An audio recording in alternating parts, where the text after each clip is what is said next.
I'm just picturing her riding him around like a horse. And it's just some really weird foreplay, man. Hey everyone, welcome back to another video. The erotic fiction reading vlog thing. I filmed one of these like, I don't even know how long ago, maybe back in August or something like that. And I had a really good time editing it together, even though reading it wasn't as much fun for me. So I thought I would go ahead and try again with this one since so many people loved that other video. I am going to be reading Stone Cold Surrender today, and that is still by Brenda Jackson. This is the first book in the bind-up that I have by her. And last time I read Riding the Storm, so if you haven't seen that video, please go ahead and watch it. I feel like it was very entertaining, so go and entertain yourself. Unfortunately, this one does not have a Jayla in it like the other one did, but I will let you know a little bit about what the synopsis is by reading the back here. And it says, best-selling thriller writer Stone Westmoreland can think of plenty of ways to describe the stranger he meets on a flight to Montana. Tantalizing, whip-smart, and completely unaware of how good it feels to give in to your wilder impulses. Stone will be happy to offer buttoned-up Madison Winters some tips while he acts as her tour guide through the rugged mountains, but awakening Madison to pleasure backfires because now no other woman can satisfy him. This one I think is a lot less complicated than Riding the Storm because it doesn't have that initial relationship that the characters in that other book had, and it doesn't have the whole baby plot line and everything. So I feel like I might actually enjoy this one, and I'm not saying that just to be like terrible and like shit on it later on in this video. It was all a lie. Guys, it was all a lie. She lied. But I'm actually excited. I like the premise. The only thing I don't like is that this is a Westmoreland story, which means that their Westmoreland brother is going to probably have a bunch of other Westmoreland brothers show up over the span of the book, and I don't know, I just feel like that's going to be really annoying. Honey, you've got a big storm coming. But anyway, we are going to start this book now, and hopefully it'll be a very enjoyable experience for all parties.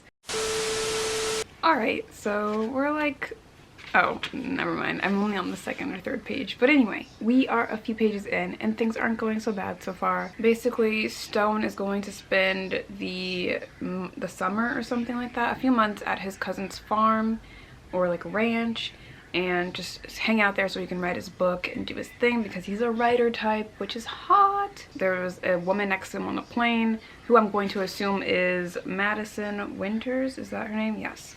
And I'm going to assume that's how they meet, which is, yeah, that's cool. I think she's scared of flying and like they bond over the flight, and that's really cute. The only thing so far that I'm like, ugh, why, is the fact that everybody in this family hates marriage so much. And like, I get it, marriage is,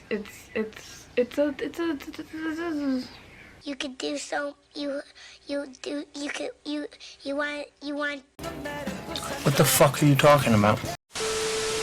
And I get it, marriage can be icky for some, or it can be all anyone ever wants for some people. He basically said that none of his brothers, he has 4 brothers and like 6 cousins, and they're all kind of considered the Westmoreland men, and they were all so not interested in getting married, blah blah blah blah, until eventually the eldest and the second eldest start getting married, and now Stone is the 3rd eldest, and so everyone expects him to get married.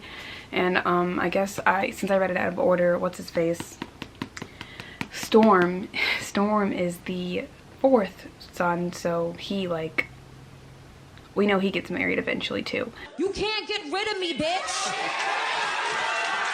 I'm not going nowhere. I'm not going no fucking where. But anyway, we have yet another stupid reason for why someone is so set in their ways about something. Stone is saying that he's not ready for marriage and doesn't think he could ever get married because he's not mad at the concept of it, but because he saw his friend get married who was also an artist type. I think he was also a writer. And when he got married, he became so in love with his wife that he just stopped caring about writing. He stopped wanting to sit in front of a computer all day, and Stone just cannot let that happen to him. So he is never going to get married, even though he's totally fine with the concept. He just doesn't want to risk like caring about someone that much. Child. Anyway, so Stone shook his head. Since when had he developed a fetish for a woman's skin? He enjoyed the art of kissing like most men, but wanting to taste, nibble, and devour a woman all over had never been something that interested him. Until now. It's getting weird. Okay, we know so far. Madison Winters, she is a 6th grader. No, she's not a 6th grader. Wow. She is a 6th grade music teacher, and Madison's on the same flight Stone is on because Madison's mother is missing somewhere in Montana, or she went there for a vacation, and everyone else that went with her on that vacation has returned home, but she stayed on an extended vacation, and Madison is trying to figure out why. You are very old and you need to play your age and not 12. You are an old lady. Stone just told Madison that he's an action thriller writer, and so I feel like they're going to end up writing a story together, or he's going to write a story based off of this experience in which they find her mom. There is a man involved, so I'm gonna assume that maybe he's kidnapped the mother or something like that, just to make it more interesting, but it's probably not the case, and it's probably just Madison misunderstanding the situation. Never mind, I'm already wrong. The uncle kidnapped the mother. No, he didn't kidnap her. They ran away together or something like that. And so it seems like Madison's mother is going to hook up with Stone's uncle, and Stone is going to hook up with Madison, and that's just a little bit weird to me, but it could be a lot worse. So we're just gonna embrace it and see where the story goes from here. I was getting kind of excited because I thought, oh, they're making out, and I haven't yet seen anything about mating tongues or mating mouths, but I clearly spoke way too soon, so yay. Okay, so here's what's going on so far in this book. We have, I have forgotten their names that quickly. We have, ooh, what is her name? So we have Madison, who is looking for her mom, who has run off with some man for a 2-week extra staycation thing that they're doing. And Stone is going to help her get up the mountain, I guess. It's very weird because the way they talk about it, it's like the uncle is some sort of troll or like a dragon, and he's just holding the mom hostage up there. The way they say it, it's like, Uncle Corey has a woman on his mountain. Oh, Uncle Corey brought a woman up to his mountain. It's just weird. I don't like it. It's creepy. But anyway, there's not really much conflict so far. I thought it might be that Stone keeps Madison in the dark about it being Uncle Corey who has her mom. Like when she was explaining the situation, he was like, that sounds like my Uncle Corey. But my Uncle Corey also never, like, he's promised he would never get married. He swore off women. He said that he's too ornery and all this other stuff. There's no way that he's going to, like, bring a woman. He's done with them. The only women that go up this mountain are people related to him. So that was also weird. I've already talked about the whole Westmoreland swearing off marriage and then seeing literally every person in their family get married and still thinking they're somehow not going to get married. Make it make sense, honestly, because literally everyone else said they weren't going to ever marry someone, and then they married someone, so clearly there's a pattern here. What's not clicking? What's not clicking? Madison finds out about Uncle Corey and her mother relatively quickly, and so it's not a mystery about where she is, it's just like, why is she there? Which, it's obvious that she's just up there having some fling, so this whole story should be over. Can I live? Can I live? Can I fucking live? But of course, that's not where our story ends, no friends. So basically, Madison and Stone have a lot of attraction towards each other. Stone, like, asked her to dinner or something with him and his cousin, and she goes, oh, well, you know, I think I'm only here for my mom, and then I'm gonna get back on that plane and I'm gonna go home, which is fine, that's valid, although untrue. And Stone's like, oh, well, why don't I just, you know, leave you something to think about until tomorrow or whatever. I don't know, I'm not as smooth as Stone, I'm sorry. And so they kiss. I'm really confused about where the story is going to go from here because it's very clear that her mom is okay, she likes this man, and she's not really like butthurt about, oh, I forgot. She's got trust issues. She was disappointed in a past relationship. I think it was cheating, but my eyes glazed over for a bit and I missed it. So something happened in her past and she's like over men. Ah, silly bitch. It took them 48 pages to get off the plane and into a car and unpack her stuff. And so they're really going hour by hour with this, and I'm just like, come on, let's go. Get to the sexy or something. Okay. I'm screaming because this man is, he's talented. He is so well spoken, just a way with words this man has. So all he's doing is just saying that she's got a nice body, basically. But I'll just read you this paragraph. Can you let me read? Can you just?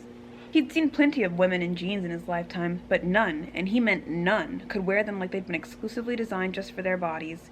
Another man might say that she was built and had everything in all the right places, but the writer in him would go further than that and say she was a summer pleasure and a fall treasure whose beauty was as breathtaking and captivating as a cluster of tulips and daffodils under a spectacular under a spectacular Montana sky. That is the writer in him. So Madison is telling Stone about her ex-fiance and how their relationship went downhill and what happened, and she tells him that, like, right before they were supposed to get married, he was cheating on her, and she finds out he was having an affair right before they're supposed to get married. And then so Stone says the man was a fool and she was a model, Madison says. Stone lifted a brow. Who? The woman he was sleeping with. He said that justified his behavior. He believed he was actually using her so as not to wear me down. He wanted to preserve me for later.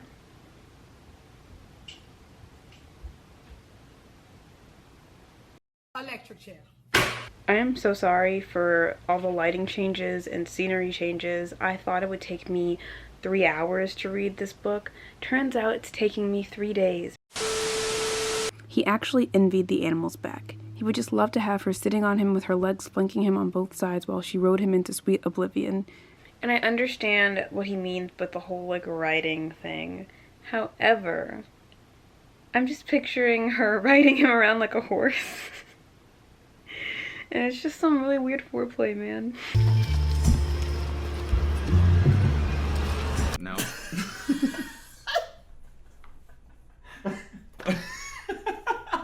Holy shit.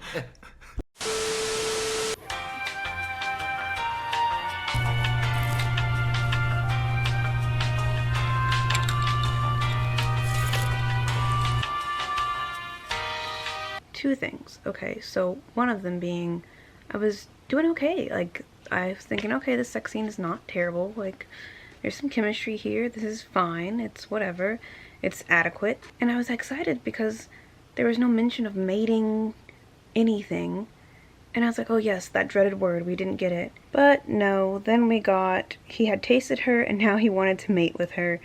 And I'm just really tired of him talking as if he's an animal. And number two was about the names of the Westmoreland boys, because I had so many questions about why they would choose to name their kids like Durango, or someone's calling me, or Storm, which is like not necessarily a weird name. I've met like Stormies and stuff, but let me just take this call real quick. Hold on. Okay, I'm back. What was I saying? Oh, I was talking about their names. So I'm like, why did you name your children that? Because the names are not good. But then I realized that you can't have these titles without the names. Stone Cold Surrender. The main character's name is Stone. I mean, I knew that, but I just never really thought about it. And then Riding the Storm, the man's name was Storm. I don't know what Chase and Thorn, I don't know what their titles are, but they have stories already. I'm very curious to know how Delaney's name works into a title. I'm gonna go ahead and guess that it's like chasing. Oh, in for the chase. Is that a phrase? I don't know. And then like thorn is like a thorn in my side, but something else, like, I don't know. Pricked by the thorn. Prick, ha. That would be great if that was it, but I don't think it is. So we're gonna find out together what it is. Westmoreland boys. They are so sexy and cute. Delaney's name is in the title, but it is not a pun. Delaney's Desert Chic. I apologize if I'm saying that incorrectly. I don't know if it's a chic. I will look it up and correct myself. Then we had, I forgot there was a cousin named Dare, and so that book is called A Little Dare. Thorn's Challenge. I like mine better. The Chase is on. I was not... Oh, well, that was a good one. Good job, Brenda. I didn't think of that. But... Give chase. I might need to be hired for some of these titles. And don't forget all the trouble we got into. Why does somebody not know how to flush a toilet after they've had a shit? That's what I mean. Well, it was fucking one of yous. Disgusting! So I didn't mention it before, but there was this plot point where Madison was trying to have a PI investigate what's-his-face's uncle, because she was like, who is this strange man who's got my mom? And the private investigator didn't really find anything, but he did notice that someone else had tried to look for the uncle a few years back or whatever, and they were like, well, his record's clean, but why would someone else be trying to look for him? Like, who knows what that's about? And that plotline was really boring and stupid and like didn't need to be a thing, but for some reason it is a thing. And I guess the whole thing, I haven't really read the scene yet, but I already know what's about to happen. Basically, there's too many people, there's too many Westmorelands, that's the problem. But Stone's cousins, Durango and Quaid, show up, and they have 2 other people with them, and those 2 people are probably Uncle Corey's sons. So not sure why this is relevant to the story at all, but apparently he has 2 kids. So that's more Westmorelands. Hooray! Hey. Hey. How y'all doing? Why isn't this book over? Stone has just found out that he sold another book, and the offer is 8 figures, which, based off of the little sample of writing we got, I find hard to believe. And a Hollywood studio has bought an option on it, so that's fun. And now he has to go back to New York and be there in 2 days to announce it at the Harlem Book Fair. But he's with Madison. He can't just disappear and go home. So yeah, what do you think he's gonna do? He can't choose writing over his love, or he can't choose love over his writing. So what does it all mean? Clap if you care. Clap if you care.